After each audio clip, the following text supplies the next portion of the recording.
a journalist, most recently working with Al Jazeera, and I'm from the Philippines originally, where we have our own interreligious conflicts. And the more time I spend covering the situation in Southeast Asia and indeed the world, particularly in the Middle East, I always am just horrified and deeply saddened by the amount of conflict that we have in the names of different religions. We heard a kind of structural framework for thinking about whether peace is possible just now, and we're going to try and take some of those ideas in the panel now to discuss them from the very different and distinguished points of view of the panelists that we have here. It's a real honor and pleasure to have them here, and I really hope that we can get some fantastic insights from them. Just to introduce everybody, to my immediate right is Prematilaka K.D. Serisena from Malaysia. He's with, there's a really long name. He's with the Malaysian Consultative Council of Buddhist, Christian, Hindu, Sikh and Tao. And what this is a government-recognized coalition of non-Muslim organizations. So they consult each other on religious issues.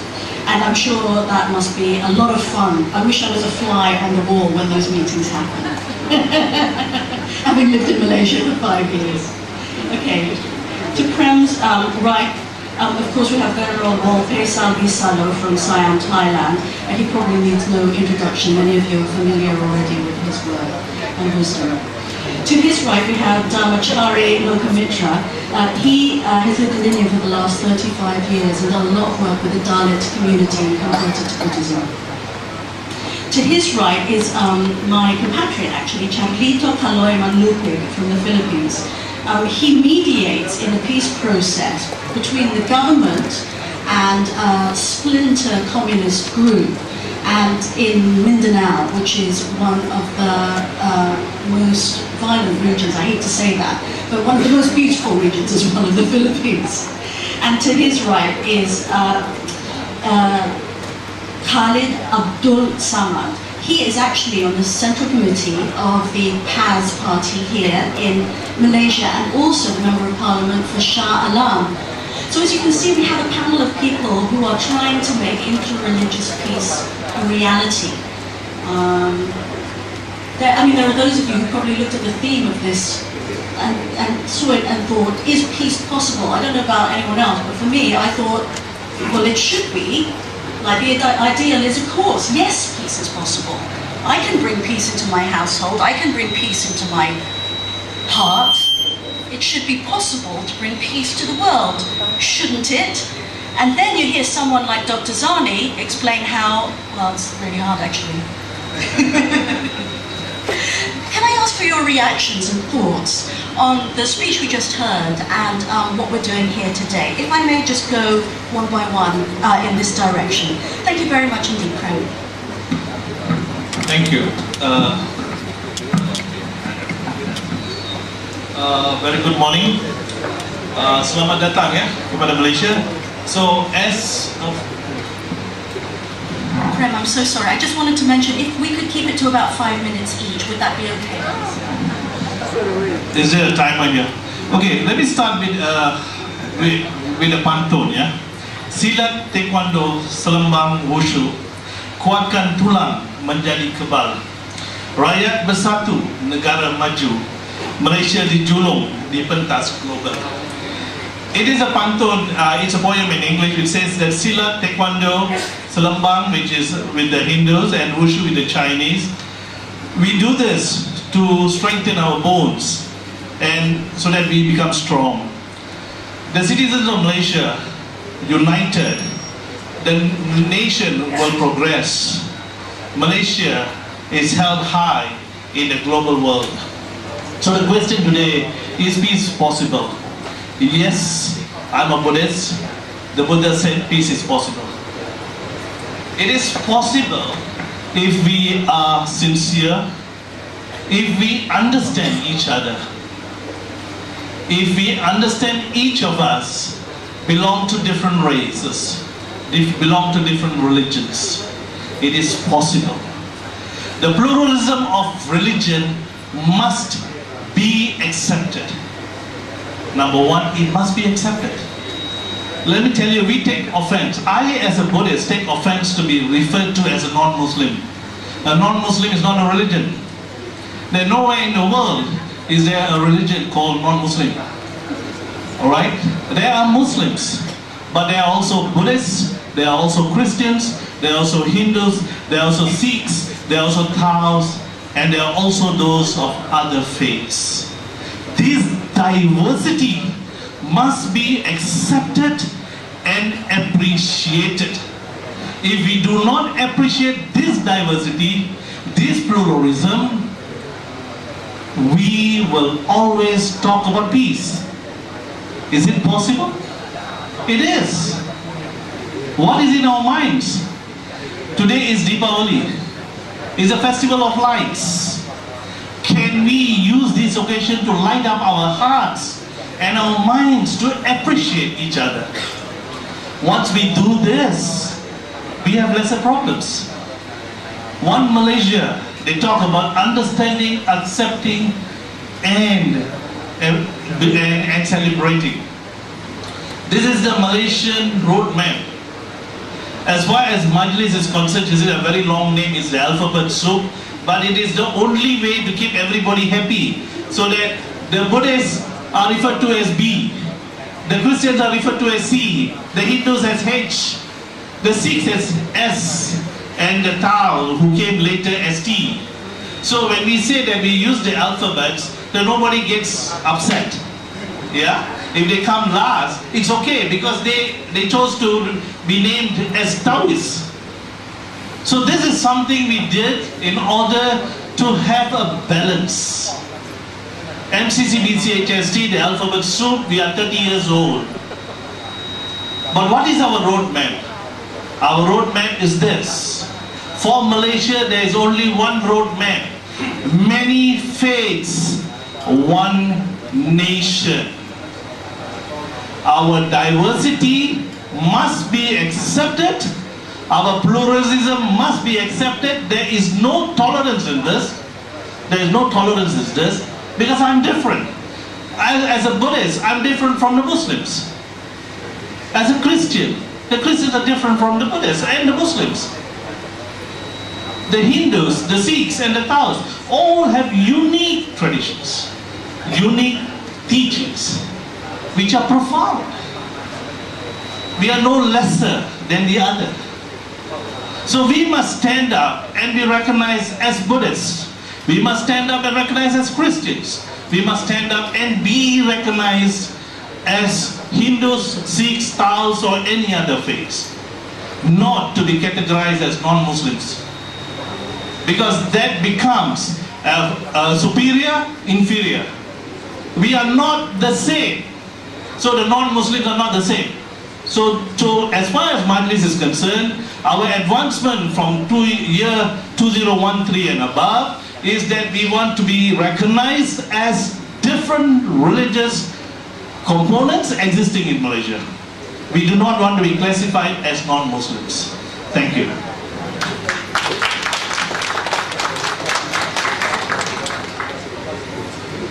Asking the question of is peace possible is like asking is enlightenment possible? As Buddhists, we would say, of course, enlightenment is possible. But enlightenment possible in terms of individual, not enlightenment for all people. The same as this can be applied to peace. Peace for all, or eternal peace may be difficult or impossible, but peace for particular place in particular time is possible, and it should be. From Buddhist perspective, there are two levels of peace: inner peace and outer peace. What Monk Sunny informed us this morning is mainly about the socio-political peace, which is very important. It is the external peace that should be should be realized. But this is possible only when inner peace has been achieved. Inner peace will contribute to the culture of peace and will encourage the system or structure of peaceful coexistence, free from exploitation, free from oppression or even war. Regarding inner peace, we have to be free from conceit, attachment of ideas, and craving. These three set of kilesa, tanha, mana, titti, and tanha is the root cause of violence, not only to oneself but also to the others. The war around the world in many places are caused by the conceit, the sense of superior conceit regarding race, ethnicity, language, or religion. Attachment of ideas also lead to violence.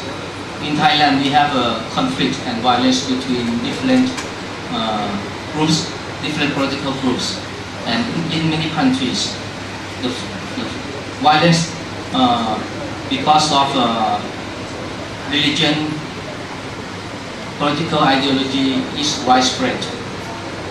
I think that religion should be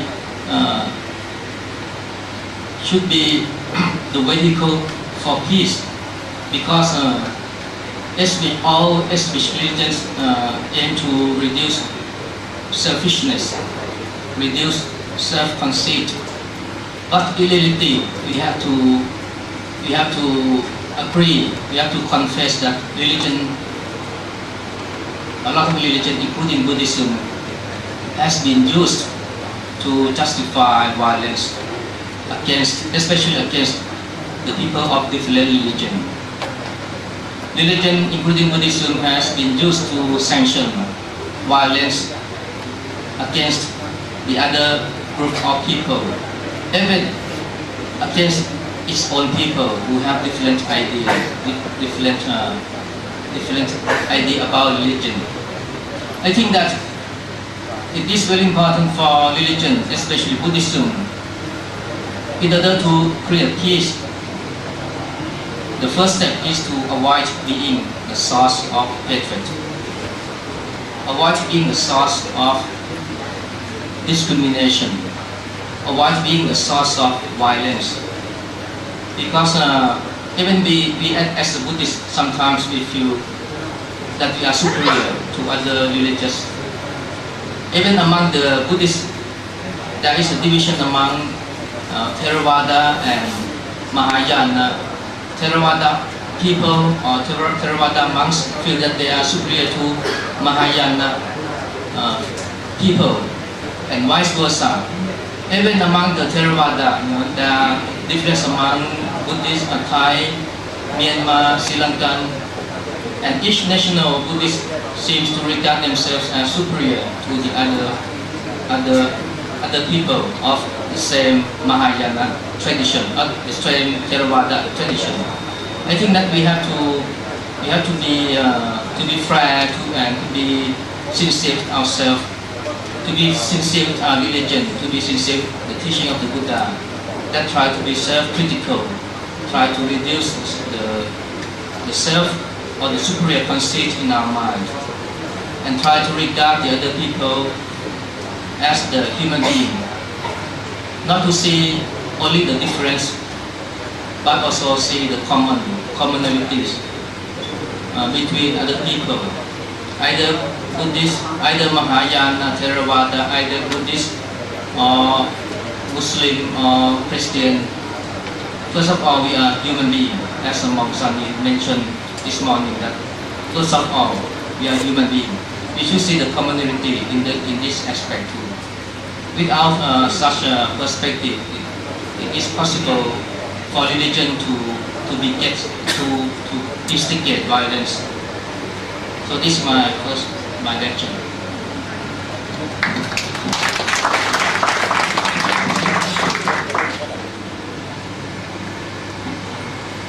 Fellow human beings,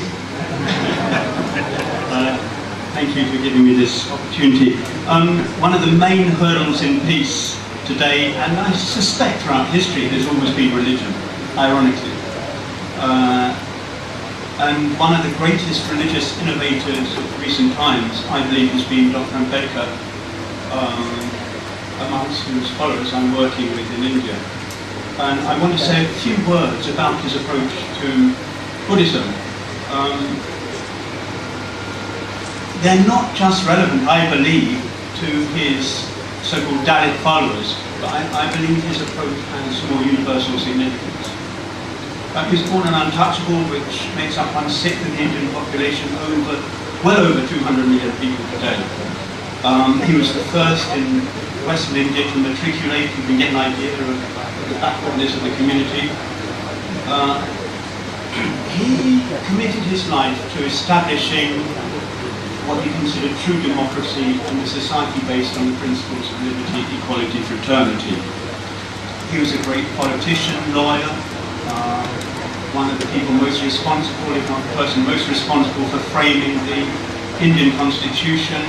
He's an economist, educationist, but he came to the conclusion that democracy was not merely a matter of governance. It was essentially an ethical affair. And he said it's fraternity is another name for democracy. And democracy is not merely a form of government. It's an attitude of respect and reference to all human beings. So he felt that when he was drafting the Constitution, he said that actually laws are only concerned with keeping the sort of minority who are going to sort of act in difficult ways in line, as it were. Most people are governed by religion in the form of morality, or by religious morality. So he wanted a religion that supported what he saw as the essential moral values for a good society. And it was this thinking that led him to Buddhism. He said famously, many of you have heard, I derived the principles of liberty, equality, fraternity, not from the French Revolution, but from my master, the Buddha. So he came to Buddhism not out of spiritual revolution, but he came out of social concerns. He wanted a religion that encouraged the cultivation of attitudes that he saw led to the best society. His teachings, although he had that social concern, he insisted that the change had to start with the mind of man. It had to start with the individual. And his teachings were very simple, very profound. He said the Dhamma, he didn't speak of religion. He said the Dhamma and religion, they're not the same. He said the Dhamma is nothing but ethics. And then he said ethics is the same as love, or metta, or maitri. And he said these are universal, these have to be universal. They can't be applied just to one group and not another. And then he said ethics and love are not different from fraternity. And it's fraternity that guarantees liberty and equality.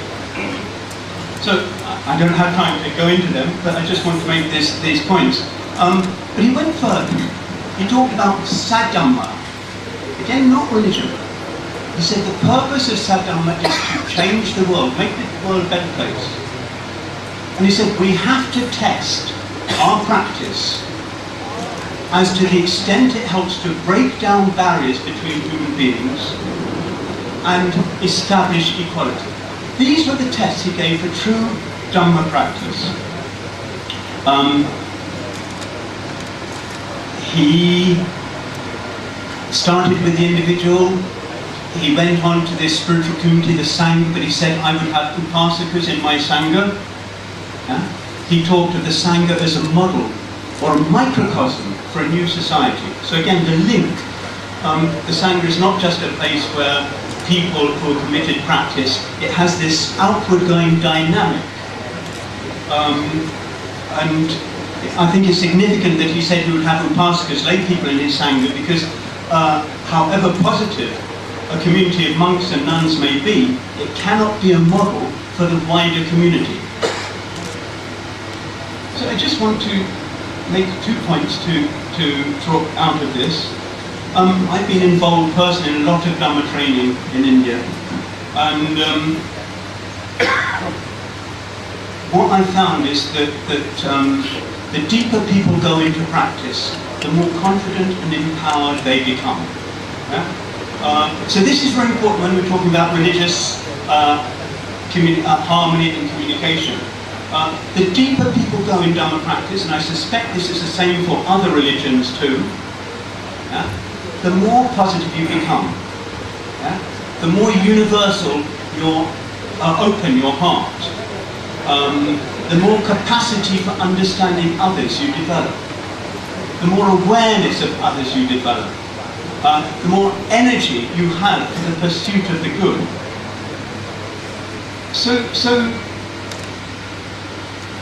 This is the first point I want to make, that the Dhamma training, deeper Dhamma practice, does not necessarily split people apart from members of other religions. It actually can be a big factor in drawing people together. And the second point I want to make is that Dr. Ambedkar and his followers came from perhaps the greatest form of structural violence the world has known, or one of them.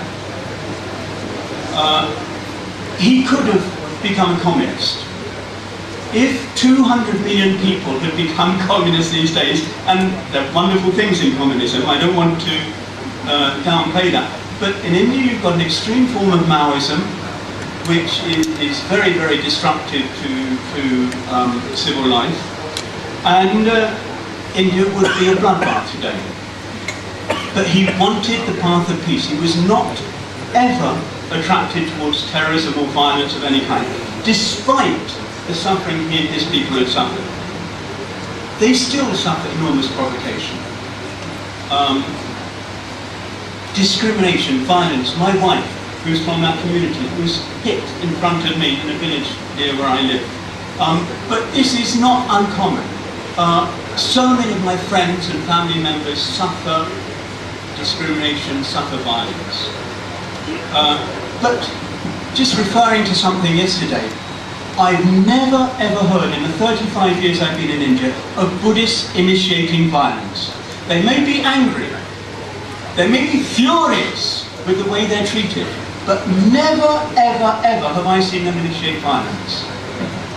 In 1981, sorry Veronica, just 2 more minutes.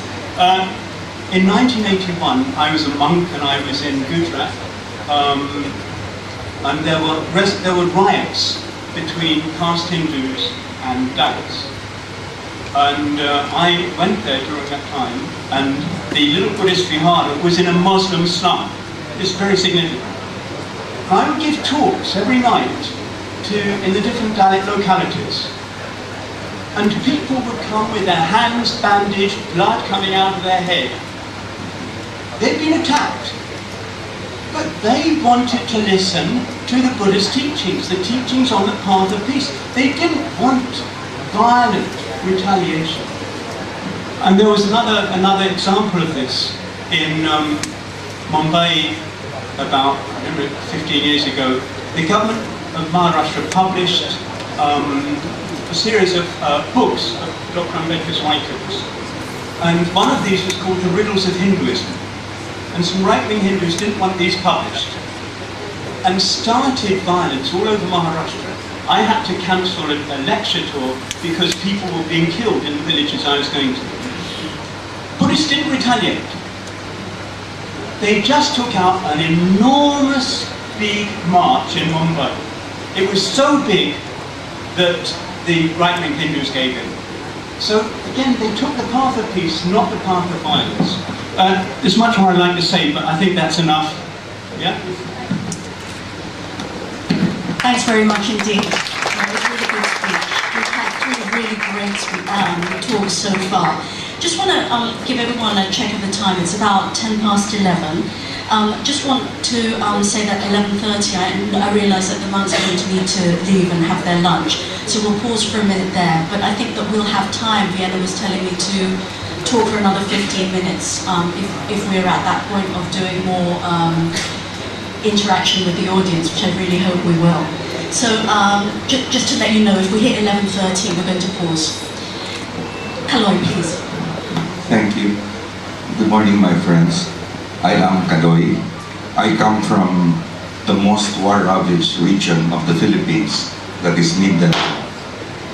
I work with a small NGO called Palay Mindanao, meaning Home for Mindanao, doing modest community-based peace building, trying to help create spaces for dialogue in areas directly affected by violent conflicts.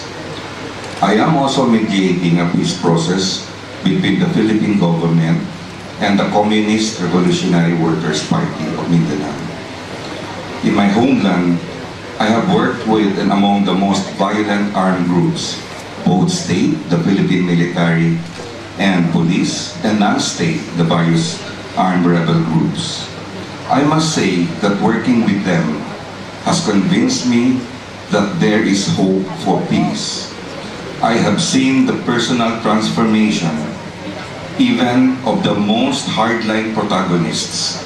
I have seen relationships being built, being transformed. This optimism does not diminish the urgency and the necessity of addressing and confronting structural violence, especially issues of injustice, inequity, poverty, underdevelopment. Justice and development are the other names of peace.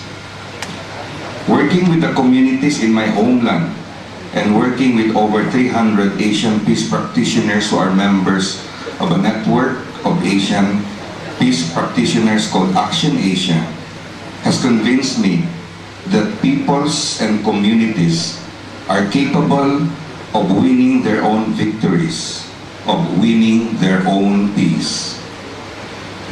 Peace processes are holding because those involved have begun to find common ground. There has been genuine transformation of individuals and of relationships, which will hopefully lead to transformation of societal structures. More importantly, there is a growing peace constituency that will not just allow war to continue happening. Inclusive peace is possible if no one is excluded. It is not about defeating the enemy, but transforming relationships and structures. We just have to believe that all our modest peace initiatives add up. Like 100 or 1,000 flowers blooming, as we in the peace movement would call it, peace written large. The winds of change are blowing, and many homes are happy to welcome this change. So they open doors and windows. Trust, which takes so much to build, is beginning to be built among the protagonists in the violent conflicts. Structures of violence are not immortal. Peace is possible when people refuse to be victims. Peace is possible when people begin to realize that the most basic resources for peace are ourselves. As the late Deka Ibrahim said it, I refuse to be a victim. I choose to be a resource for peace. Yes, there is hope. Thank you.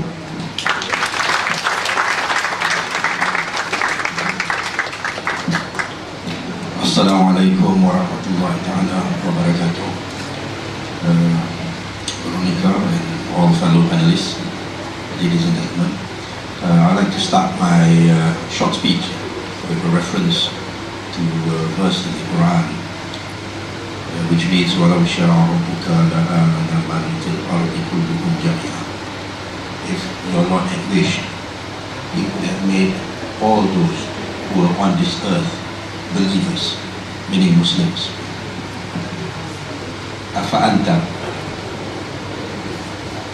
أفأنت تكره الناس حتى يكونوا مؤمنين.